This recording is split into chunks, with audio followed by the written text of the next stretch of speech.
Okay, I think we'll get started and people will continue to trickle in because it's 11:01 and I don't want to delay this, what is going to be an awesome presentation. Welcome to the second installment or week of Safe Sport Month. For those of you that joined us last week, thank you so much. If you weren't able to attend, the presentation is on the safesportns.ca website. And if you have any questions, I'm Alana Lieberman and you can certainly reach out to me. But as I said, I am super excited to attend and be part of this presentation given by Kasey Liboiron, and I'll talk a little bit more about Kasey in a second. Kasey's the True Sport Manager with sport and community engagement. This presentation is entitled A True Sport Approach to the Coach-Parent Relationship. And during this presentation, Kasey will explore how True Sport can unite stakeholders around a shared commitment to values-based sport. I'll just give a little bit of information about Kasey. A number of us in the Safe Sport Working Group have worked with Kasey in the last few months, undertaking True Sport workshops and seeing how we can use True Sport in a number of the areas that we work in, including policy development, community work, and such like that. I cannot speak highly enough about Kasey and her facilitation skills and her education. So I'm going to turn it over in a minute, but just a little bit about Kasey before we get started. Kasey's the manager of sport community engagement at the Canadian Centre for Ethics in Sport. In this role, she manages the outreach and engagement of True Sport. The True Sport principles define Canada's commitment to values-based sport and are activated and supported by Canadian communities, sport organizations, schools, groups, and individuals who believe in the difference good sport can make. As I said, I'm so excited for this. I hope you'll join me in welcoming Kasey to Sport Nova Scotia's presentation. Just again, a reminder that this is being recorded, so if you know someone who wants to see this, it will be up on the website probably within the next 24 hours. If you have any questions, you can put them in the chat box and I can relay those, and we can talk about that at the end. We can relay those to Kasey. So without any further ado, Kasey, take it away. Thank you so much, Alana. I'm so excited to be here. Thank you for that warm welcome.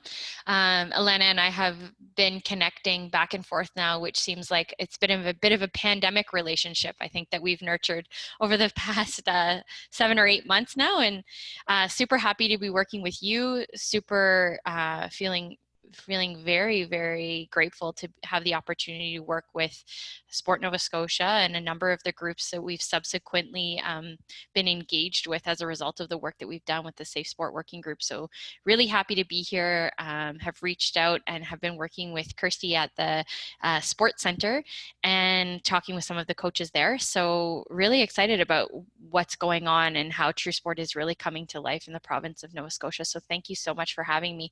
To back it up a little bit, Alana had mentioned that my position is at the Canadian Centre for Ethics in Sports. So for some of you, you might be more familiar with the CCES as those who administer the Canadian Anti-Doping Program. So a large cohort of our organization is responsible for blood and urine sample collection for our high performance athletes. And then we have a group of us at the CCS who are responsible for more of that upstream work. So looking at how can we help groups across Canada from playground to podium really embrace, instill, and promote the positive aspects and the positive values and principles of sport to help curb the tide of some of the negative sport experiences and issues and threats that we see along the pathway of a participant's experience in sport. So that's sort of how we fit together in the grand scheme. So for the rest of the presentation, we'll really be speaking from a True Sport lens, and I'll dive in a little bit and explain a bit of a foundation of what True Sport is, why it came to be, what we hope to achieve, and then really hoping to dive into some really concrete tools. Again, when Alana first reached out, she said, it would be really great to talk about how True Sport can support coaches as they navigate that really complicated relationship between coaches and parents. So we have a campaign that we worked on through with respect to parents that I would love to share, and some associated resources, as well as a number of resources that we have available for coaches specifically around how they can bring to life their philosophy. And if that philosophy aligns with True Sport, hoping that True Sport can be a tool to help them do that. So that's a bit of an overview of where we'll go over the next 50 minutes or so. But as Elena said, if you have any questions, please throw it in the chat bar, and I'll hope to answer as many as I can. And if not, we'll also share my contact information, and happy to reach out and connect with any of you afterwards. So just a bit to start off and to kick things off today, I guess it's a bit of a question is, why do athletes, coaches, parents, and other sport stakeholders engage in unethical or unhealthy behavior? When we speak from a safe sport lens, we know what those unethical behaviors are. We know what those unsafe behaviors are.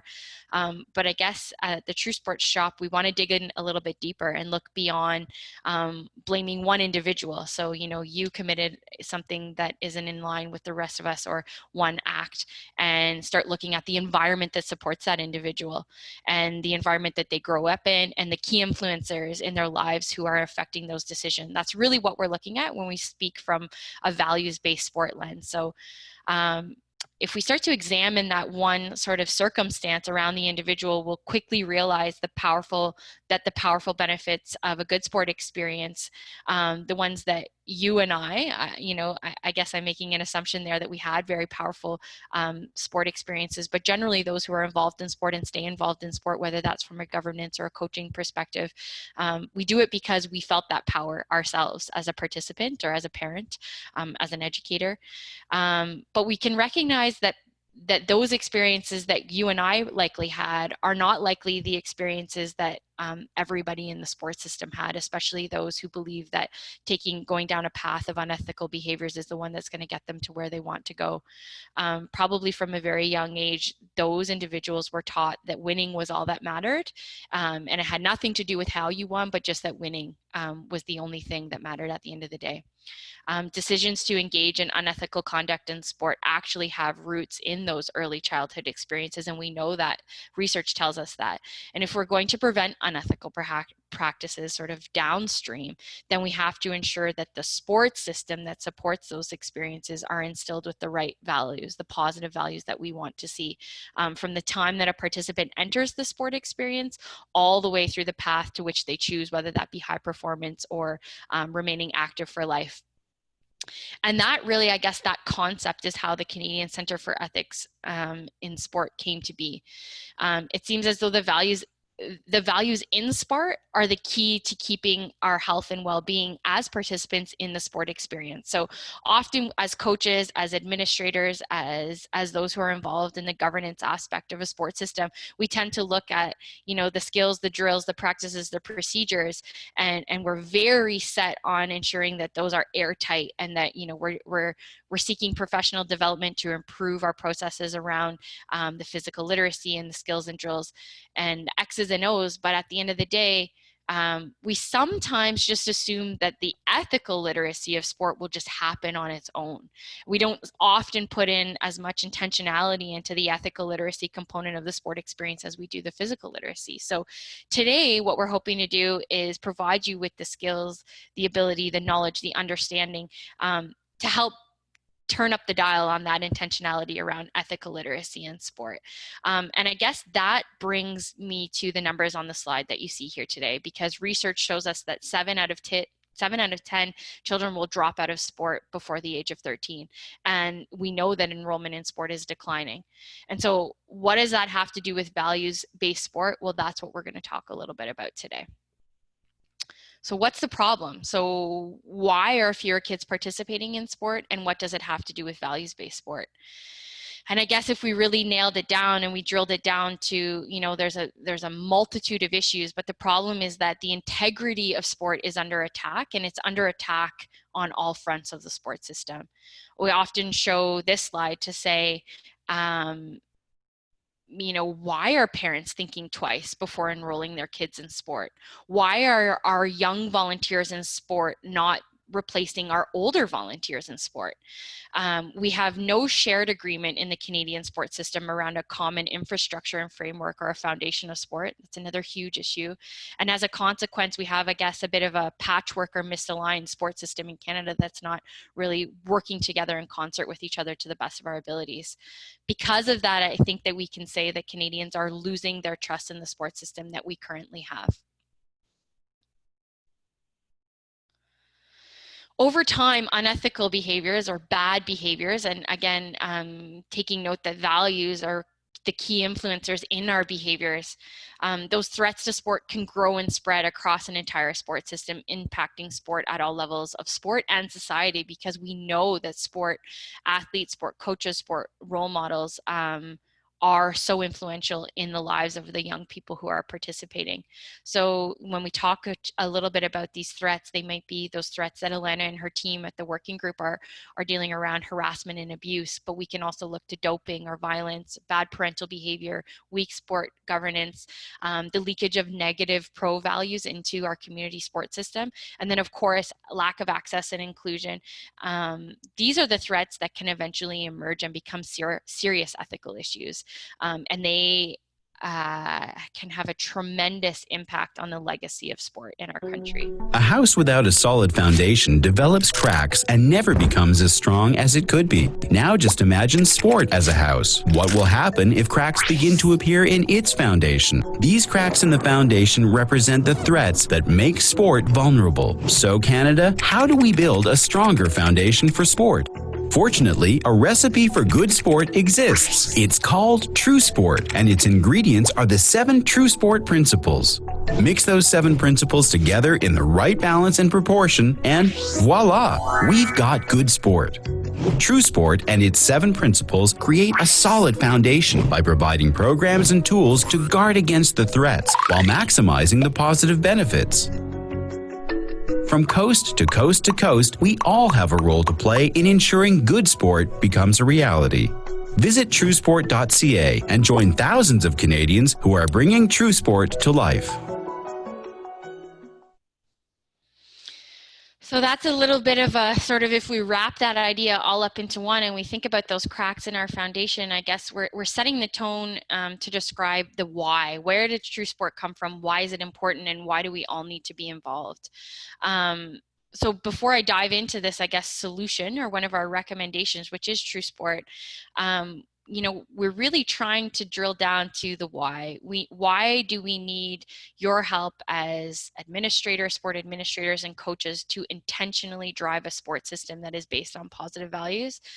One other reason is because we have identified this gap in the numbers and the statistics you see here on the screen. So over time at the CCS, we conduct public opinion research surveys about every 2 to 3 years.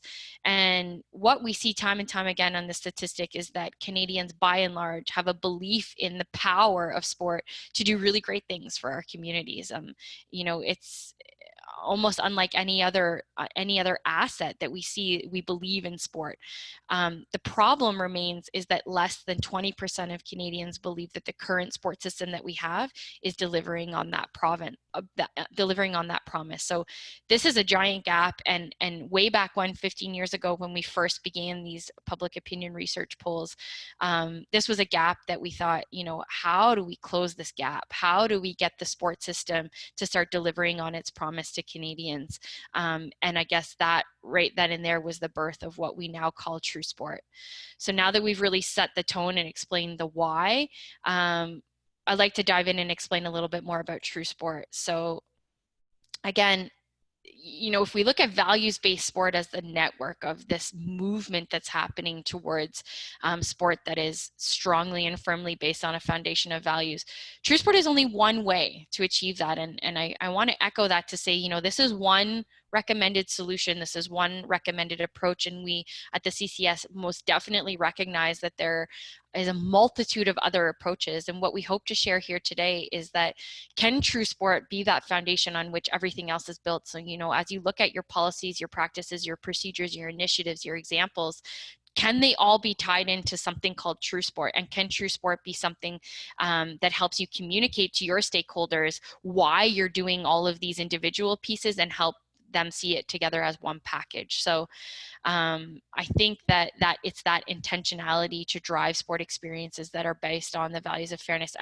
excellence, inclusion, and fun is what we'll really try to drive home here today. So those 4 values were made by Canadians for Canadians. So alongside that public opinion research poll, we asked Canadians, you know, if you were to build the sports system on values that are really important to you, how could we ensure which values would be the ones that we would build them upon to ensure that sport is happening in the way that we want? And these were the values that they identified. You know, as we started to go down that path of, you know, how do you bring these values to life? What is the way in which we equip Canadians to feel more confident and competent around these values? We started to realize the values are a very gray area. You know, there's an exercise, and Elena is very familiar with it now, where we dive into what are our personal values? What is really important to us? What are the values that drive our behaviors? And between every single person that we ask this question to, or who engages in this activity, this personal values activity that we host during our workshop sessions, not one person identifies the same values in that exercise, generally speaking.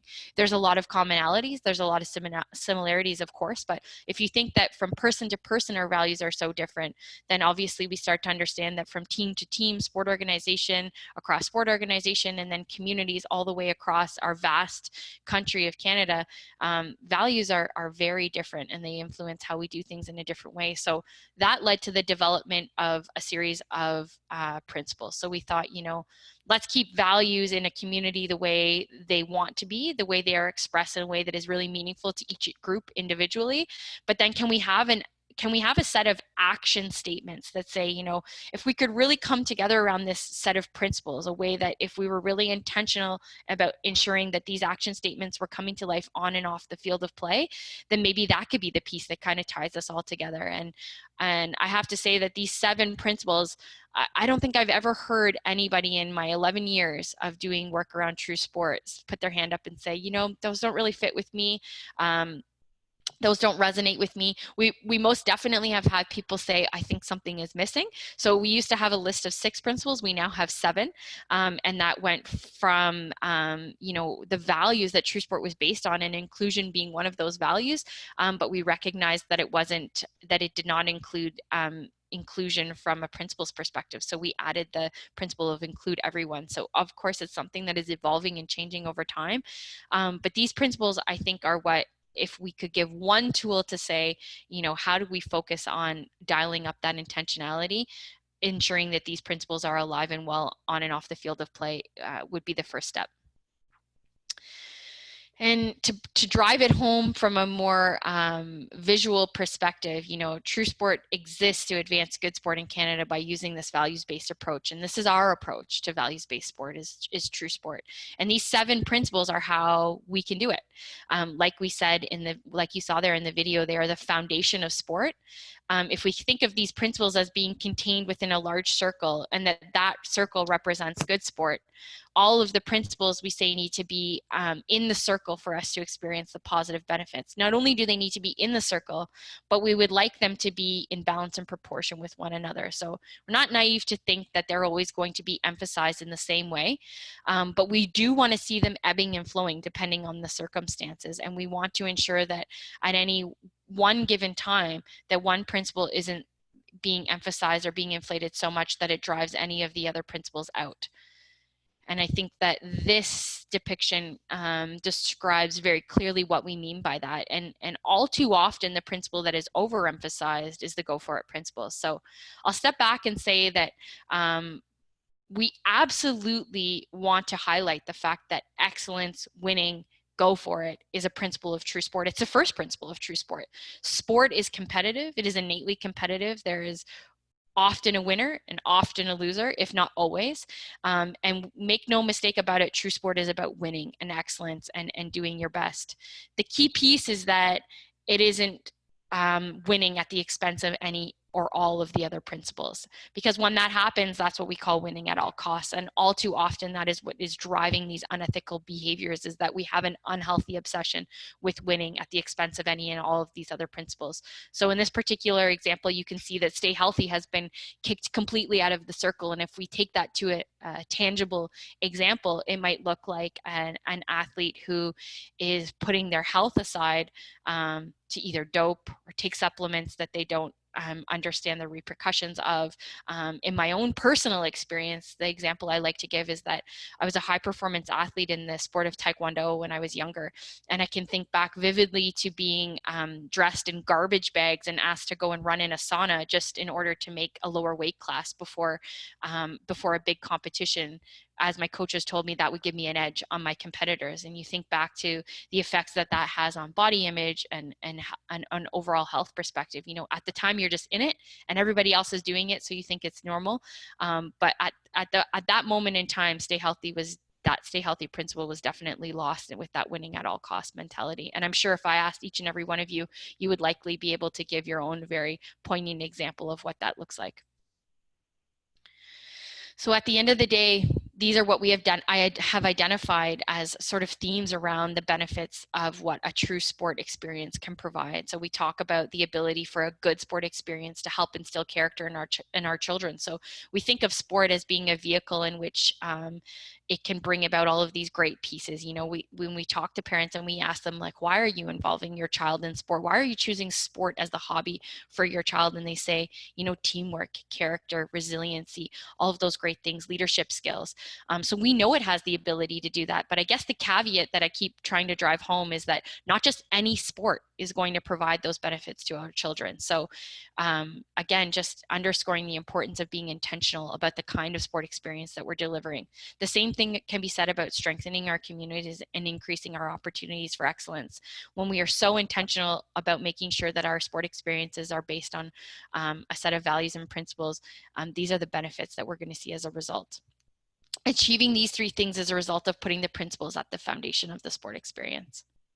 So now that is a very quick and tight overview of why true sport, where it came to be, and how it fits with the broader picture, and sort of, you know, hopefully pulling on your heartstrings to help you understand that this is serious. This is an important issue, and we really need everybody's help to bring this to life in a really meaningful way. You know, oftentimes I'm out speaking with coaches and someone will raise their hand and say, well, this is all great and good, but if you just got rid of those parents, we wouldn't have issues in sport.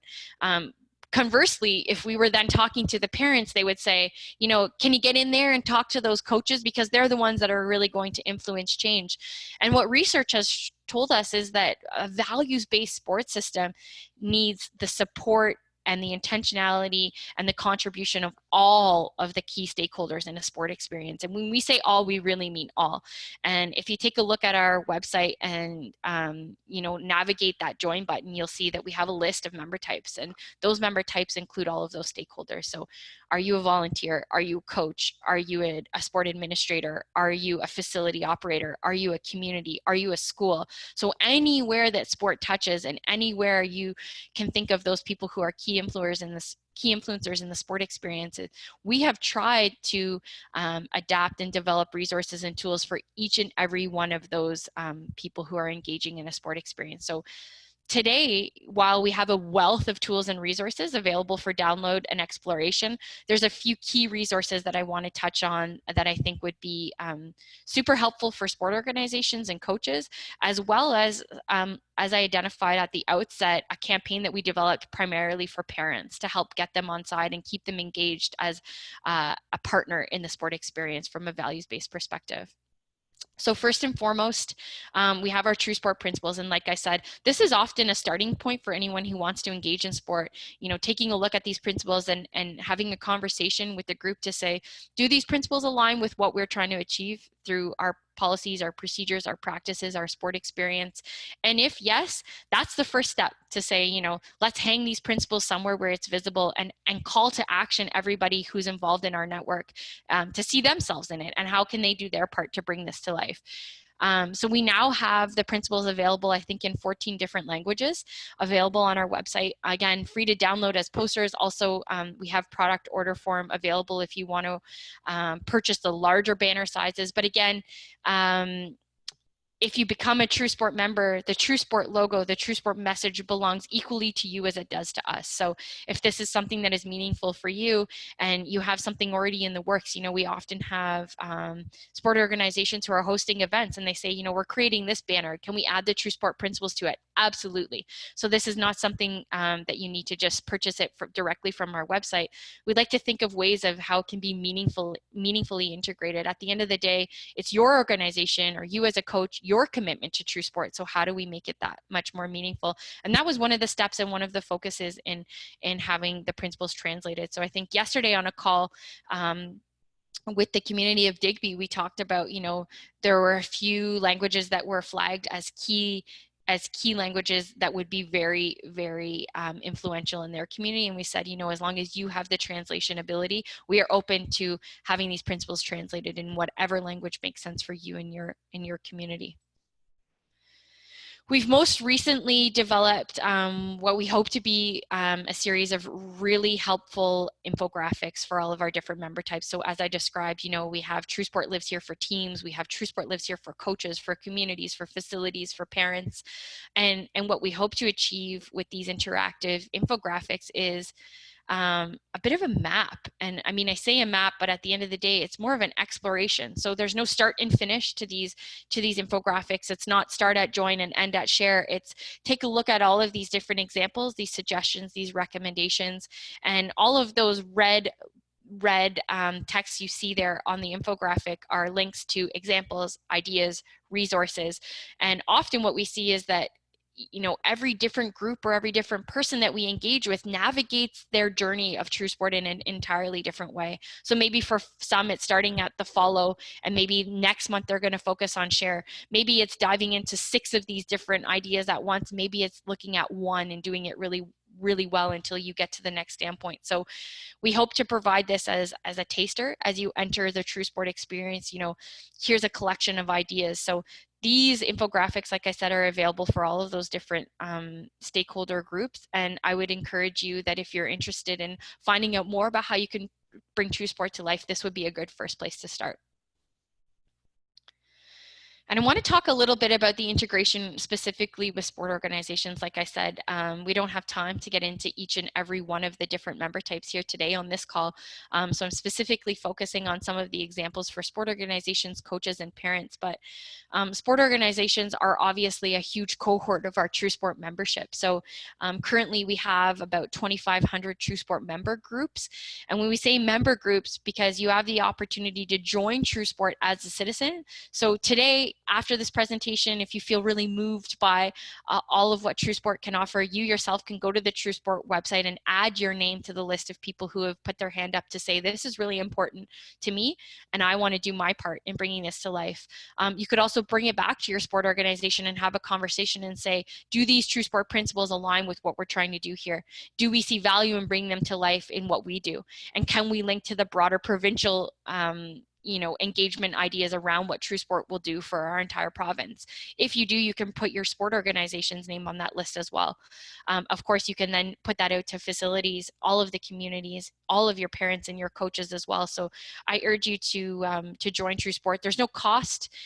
It's really, like I said, that public commitment to say this is the type of sport experience that I would like to see growing in my community.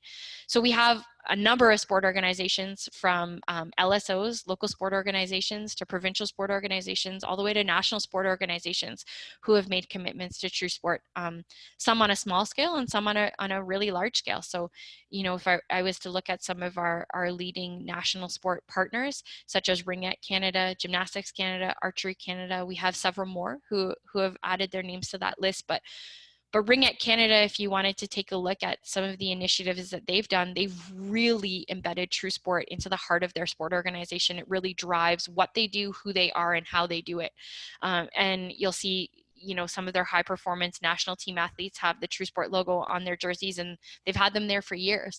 They've also integrated True Sport policy and the principles into their athlete selection policies, into their athlete development matrix.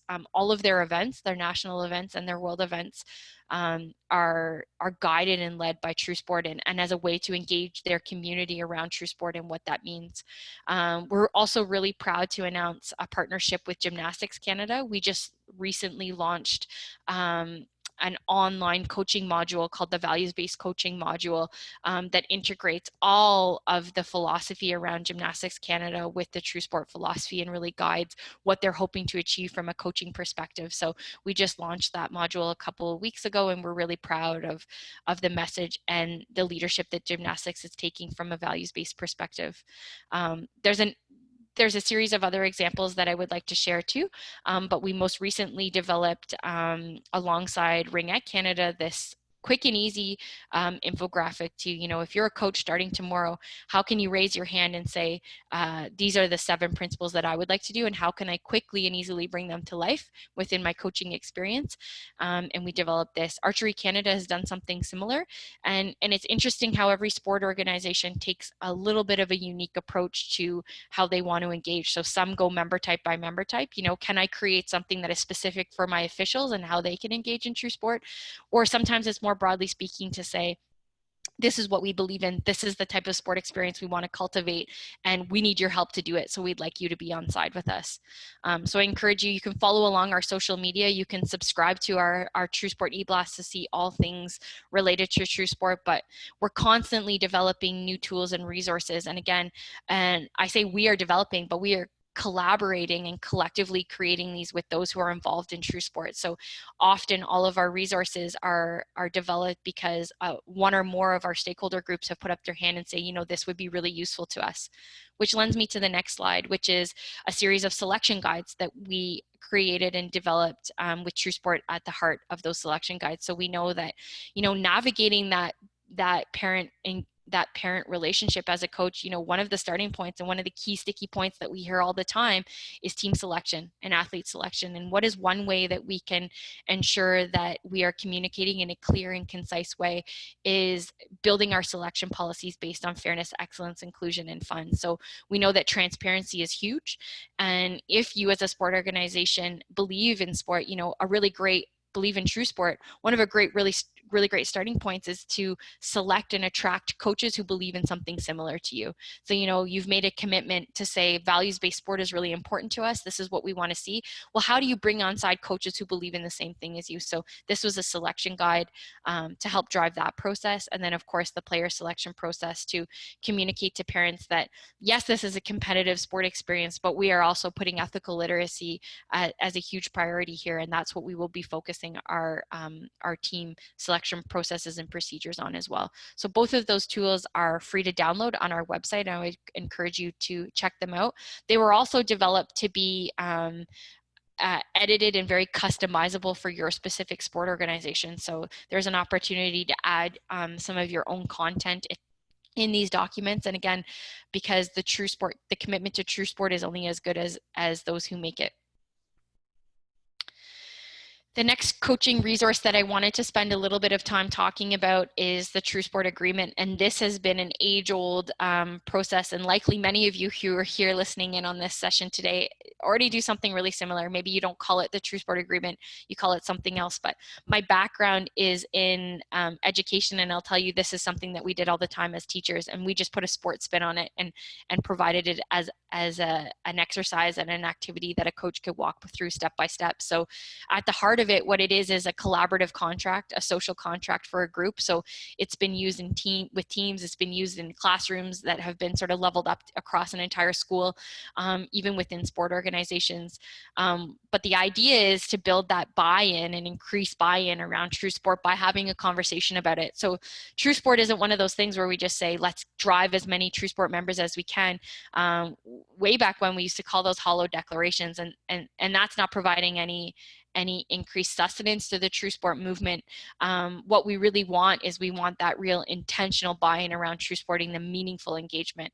And what this agreement hopes to achieve is to answer the questions, have the group answer the questions. Yes, we want to set goals in terms of, what do we want to achieve across the season, but also the link that we want to make is, you know, how is the way we treat each other going to impact those goals? So it's one thing to have our goals for the season, whether that's, you know, a certain amount of win-loss record, or whether that's to make it past a certain point, whether that be provincials or nationals or whatever that looks like. But then let's connect the dots for our athletes to say, you know, we're going to work on the skills and drills and all of those physical literacy components to get us to where we need to go. But how do our ethical literacy components also impact our path to success? So how do we want to treat each other, and how do we want to be treated, and how do we want to treat each other, and how do those factor into that conversation? So this agreement is meant to help you navigate that conversation with your athletes. Oftentimes, we've been approached by different organizations to host this type of conversation for them, and athletes are really candid about, you know, we were a team, or there are two teams that have now come together, and we want to see ourselves, we want to come together around a set of values and principles. And what we also do within this agreement is we encourage coaches to have the same conversation separate and apart from the participants with the parents. Again, it's one thing to say, you know, to ask our athletes, why are you here? What do you want to achieve throughout the season? But then let's make sure we ask the parents the same thing, because that can avoid a lot of conflict down the road as well, right? So I can't tell you the amount of times we've navigated this exercise with a group where the participants say, you know, I want to improve on where we were last year. I want to learn how to do this better. I want to achieve X, Y, and Z. And then when you ask the parents, they say, our goal is provincials. That's where we want to be. And, you know, as a coach, you can communicate, you know, that's great that you as parents have these sights set for your athletes, but just to let you know, this is what your athletes said they wanted to work on. This is what your athletes said was really important to them. So it's great to have that foundation off the jump to say, this is where we are, and let's get us all on the same page together. But really at the end of the day, what I guess I want to drive home about this is that it's not meant to be, this is how you need to act, this is how we want to do it. It's asking your athletes to be a part of that process, for them to co-create what that social contract will look like. And we've really developed the resource to be a celebration. So, you know, a preseason, this is what we believe in, this is what we want to do together, and this is how we are promising to work together. And I think what's been really beneficial in the feedback that we've heard is that it helps to really set the tone for conversations down the road. You know, we say, okay, great, this is what we've agreed to, this is how we're going to act together, but what are we going to do if someone goes astray? You know, how do we address that? And let's address it off the jump to say, if we go down the path of this way, whose role is it to bring them back in? You know, can we all come back to this place around, this is what we agree to off at the beginning of the season? And then again, at the end, we always offer it up as a celebration. So oftentimes athletes and teams have come together and they've created some sort of talisman that represents the values contract that they built through this experience. And we've seen teams bring a ball that everybody has signed to every practice and game. We've seen people create bracelets or anklets or little tattoos that they write on their arms. So really it's meant to be a celebration of the positivity of what that season will bring. We also have for parents this really easy and quick way to have them be really engaged in the process of ethical and physical literacy. So we created this activity calendar that can be downloaded. We also have a slew of them back in the office, which we haven't been in for the last 8 months, but we have boxes of them that are easily shipped out if this is something that you're interested in. But the activity calendar has the top portion that is meant to be some sort of educational piece, a link to a resource that we might have for parents to find out more about how they can involve in the ethical sport experience for their child. But then the bottom of it, and the activity calendar is customizable. So it's meant to be a calendar that's season to season or year to year. You fill it in that for whatever best suits your team or your experience. But what it comes with is a series of different stickers. So what are the different skills that we've learned from a physical literacy perspective? And you can stick those on a specific day. But it also comes with a series of true sports stickers. You know, we often say, you know, that was so great that you learned to do this skill and that you've been working on it so hard. And let's mark this on the calendar as the day you learned to do this. But let's also not remember as parents to be celebrating those successes from an ethical literacy perspective. I love the way you got involved and were giving back and helping the coach load up all the equipment to get to the next place. You know, I love the way that you showed respect to the officials, even though you were fired up in that moment. So this is an opportunity for parents to just have a really quick and easy reflection with their athletes after a game. So, just show you, not your best practice. I'm just going to pause this and back it up a little bit, give a little bit of background on. This was a campaign that we did with parents in mind. So an advertising and marketing company out of Toronto reached out to us and said, we just love your message. We're so passionate about sport, about community sport, and we'd like to help you create something that drives home the meaningful impact that parents can have in the sport experience. So they went off and did their research and started looking into some of the issues that we had provided them. And they came back with us and said, you know, the ride home seems to be this pivotal moment where parents can be really influential in the lives of their children. And we know that research shows that children say that this experience, this moment in time, that ride home from a practice or game, sticks with them for a long time. So I'll stop there and I'll show the video for those of you who haven't seen it, and then I'll dive in a little bit more about the campaign that we developed to support it. So, not your best practice. Can we agree on that? It seemed like you wanted to hang out with your friends more than practice. And that's fine if that's what you want to do. But wasting my time and your coach's time? That's selfish. You don't care about other people. You don't care about hard work. You don't care about teamwork. That's why you're always on the bench, every time it matters. So I'll stop it there and just say, you know, what this campaign was meant to, and this was months of deliberation in a boardroom talking about how this would come to life and what would look at. We were really pushed outside of our comfort zone on this campaign because true sport always comes from a lens of positivity. Let's celebrate the successes. How can we do more of the good? And so coming at it from a really poignant issues-based lens was really quite difficult for us. And what we hope to paint in this picture was not that 5%, that irate parent that's on the side of the field, you know, that person, we're going to have a hard time changing that person's mind when it comes to the positivity in a values-based sport experience. But what we hope to show in this campaign is that there are really well-intentioned parents, for the most part, who are enrolling their children in sport because they see all the good that it can do, and they get caught up with that winning at all cost mentality, and they forget what's really at stake. So that's really what we were trying to drive home there, is not that all parents are bad and not that parents are ruining sport for their kids, but just to maybe, you know, if you saw this campaign and you could see yourself in that car having a similar conversation with your kid, and then maybe the next time you were in the car with your child, you might remember this campaign and think, okay, how do we change the conversation and take it to a place of good and have more of a powerful, positive, meaningful impact with my child versus this. And so with that video, we created an entire campaign around the ride home that was geared towards parents to provided them with tips and tools and resources and ideas. We have a series of different interviews with parents of elite athletes to ask them about their sport experience. You know, ask those athletes at that high performance level, you know, what was your ride home experience like? And we asked their parents, what was their ride home like? You know, is there anything you look back on and you say, I wish I had done that differently, or maybe I could have been a little bit more positive. We also sat down with a child sports psychologist and asked her a few questions. You know, what are the things that parents could do to be a more powerful and positive impact in their children's lives? So I encourage you to visit the ridehome.ca to navigate all of the tools and resources and the whole campaign that we built around that video to support it.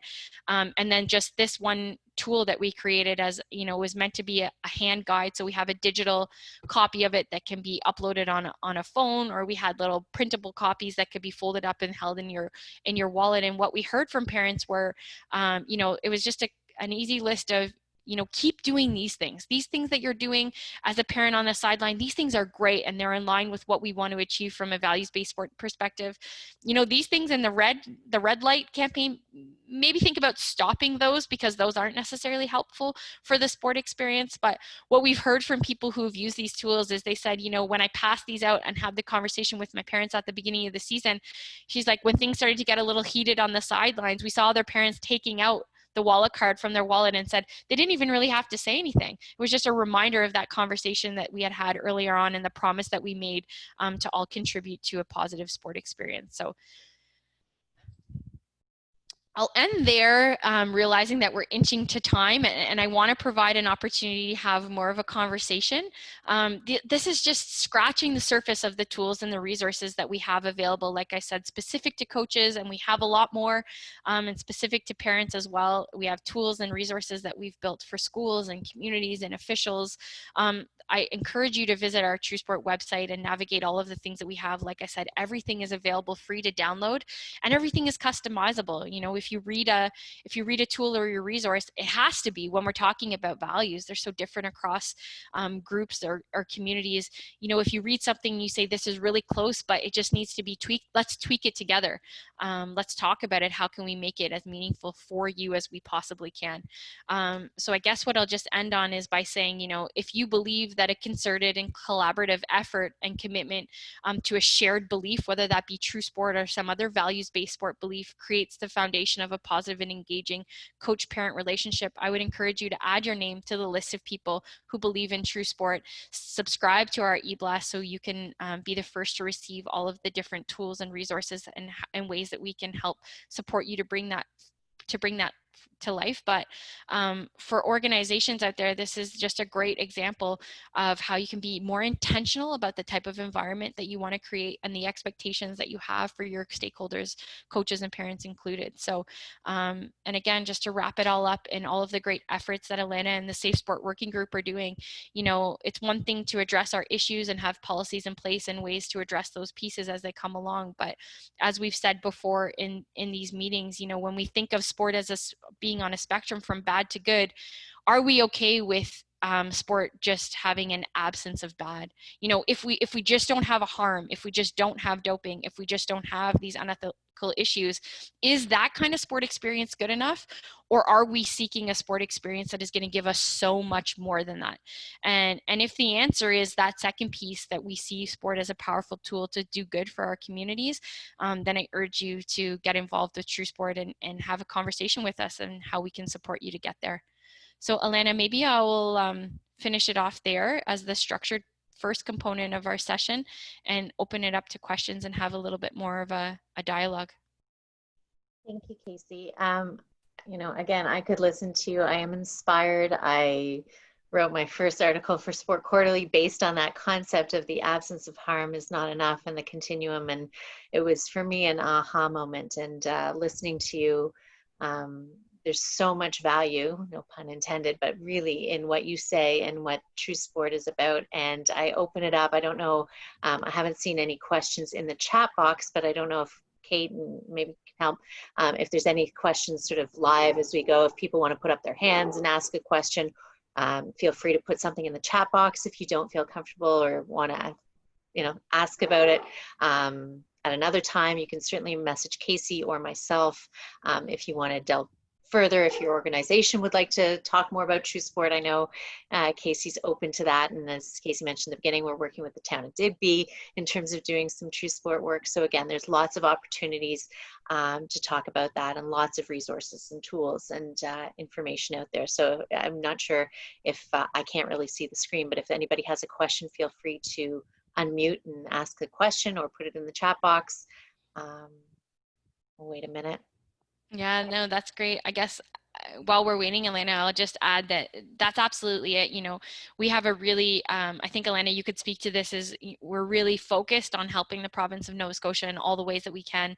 And we've seen so many tentacles of the work that we've started to do there, and this commitment as a province to what's happening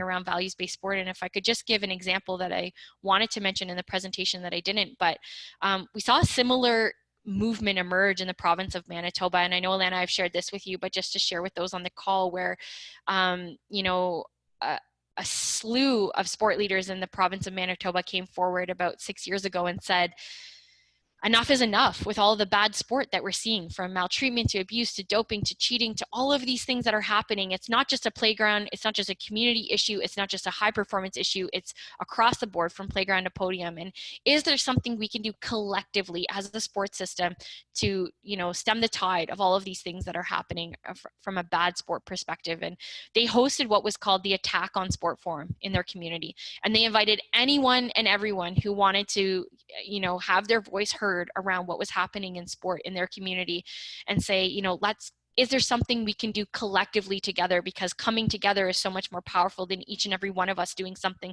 while on our own. And what we saw from that is they came to a place where true sport was something they could all see themselves in, for high performance to community and everywhere in between.